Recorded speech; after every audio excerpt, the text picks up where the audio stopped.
हमारी स्थानीय अदालतें ये वो जगहें हैं जहां से न्याय का सफर शुरू होता है। पर क्या कभी ये सोचा है कि ये अदालतें आखिर बनती कैसे हैं? तो चलिए, आज भारतीय नागरिक सुरक्षा संहिता 2023 के आधार पर इस पूरी बनावट की नींव को समझते हैं। ये सवाल सुनने में तो बड़ा सीधा साधा लगता है ना? पर इसका जवाब उतना ही दिलचस्प है। ये सिर्फ ईंट पत्थर की बिल्डिंग बनाने की बात नहीं है, बल्कि इसके पीछे शक्तियों के संतुलन और सहयोग की एक पूरी प्रक्रिया काम करती है। आइए इस प्रक्रिया को परत दर परत समझते हैं। तो फिर कौन है वो दो बड़े आर्किटेक्ट जो न्याय की इस इमारत को खड़ा करते हैं? असल में हर अदालत की कहानी इन्हीं दो किरदारों के बीच एक बहुत जरूरी पार्टनरशिप से शुरू होती है। यहाँ पर ना शक्तियों का एक बहुत ही शानदार बैलेंस देखने को मिलता है। एक तरफ है राज्य सरकार, जिसके पास अदालतें बनाने का अधिकार है, लेकिन वो अकेली ये फैसला नहीं ले सकती। दूसरी तरफ है हाई कोर्ट, जिसकी सलाह और सहमति के बिना ये काम हो ही नहीं सकता। एक तरह से ये टीम वर्क है। सरकार ढांचा तैयार करती है और हाई कोर्ट ये पक्का करता है कि न्यायिक स्वतंत्रता बनी रहे। तो ये पार्टनरशिप असल में काम कैसे करती है? चलिए देखते हैं कि असल में एक अदालत को कागज से हकीकत तक लाने का प्रोसेस क्या है। ये पूरा काम 3 सीधे साधे स्टेप्स में होता है। तो ये प्रोसेस बड़ा ही सीधा और लॉजिकल है। सबसे पहला स्टेप, राज्य सरकार हाई कोर्ट से सलाह मशवरा करती है। दूसरा स्टेप, दोनों मिलकर ये तय करते हैं कि जिले में कितनी अदालतें चाहिए और कहां-कहां चाहिए। और फिर आता है आखिरी कदम, राज्य सरकार एक पब्लिक नोटिस मतलब एक अधिसूचना जारी करती है और बस नई अदालतें आधिकारिक तौर पर काम करने के लिए तैयार हो जाती हैं। लेकिन सोचिए, क्या होता है जब नॉर्मल कोड्स काफी नहीं होते या किसी खास केस पर बहुत ज्यादा ध्यान देने की जरूरत पड़ जाए?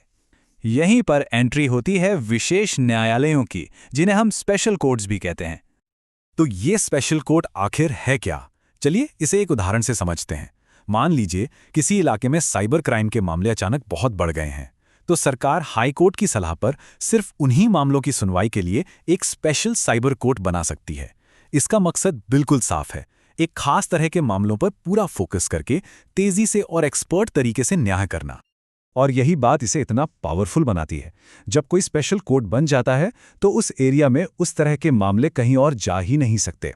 सारी एक्सपर्टीज, सारा ध्यान और सारी सुनवाई एक ही जगह पर होती है, ताकि न्याय में कोई भटकाव ना आए। अच्छा, अदालतें तो बन गईं, बिल्डिंग खड़ी हो गई, पर इन्हें चलाएगा कौन? अब बात करते हैं इस सिस्टम के अगले और शायद सबसे अहम हिस्से की, यानी जजों की नियुक्ति की। और यहीं पर इस पूरे सिस्टम का सबसे जरूरी प्रिंसिपल सामने आता है। देखिए, जजों को अपॉइंट करने का अधिकार सिर्फ और सिर्फ हाई कोर्ट के पास है। इसे ऐसे समझिए, सरकार अदालत के लिए बिल्डिंग और बाकी इंफ्रास्ट्रक्चर दे सकती है, लेकिन उस अदालत की कुर्सी पर बैठकर न्याय कौन करेगा, ये फैसला पूरी तरह से न्यायपालिका का ही होता है।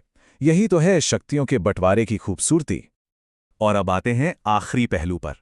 ये वो हिस्सा है जो दिखाता है कि ये सिस्टम सिर्फ कुछ सख्त नियमों का ढांचा नहीं है, बल्कि ये ज़रूरत के हिसाब से फ्लेक्सिबल मतलब लचीला भी है। देखिए, हाई कोर्ट के पास ये पावर है कि वो किसी सिविल कोर्ट के जज को भी क्रिमिनल केस सुनने के लिए जुडिशियल मजिस्ट्रेट की शक्तियां दे सकता है। इसका सीधा सा मतलब ये है कि सिस्टम अपने रिसोर्सेज का सबसे अच्छा इस्तेमाल कर सकता है, ताकि जहां जजों की ज्यादा ज़रूरत हो वहां उनकी कमी को पूरा किया जा सके। तो कुल मिलाकर हमने क्या समझा?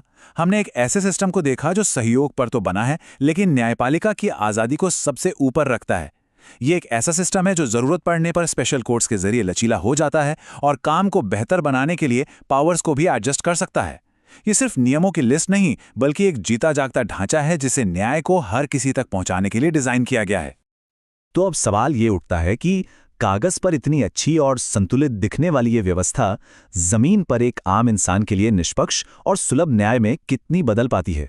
क्योंकि किसी भी न्यायिक प्रणाली की असली परीक्षा उसकी बनावट में नहीं, बल्कि उसके नतीजों में होती है। इस पर सोचिएगा जरूर।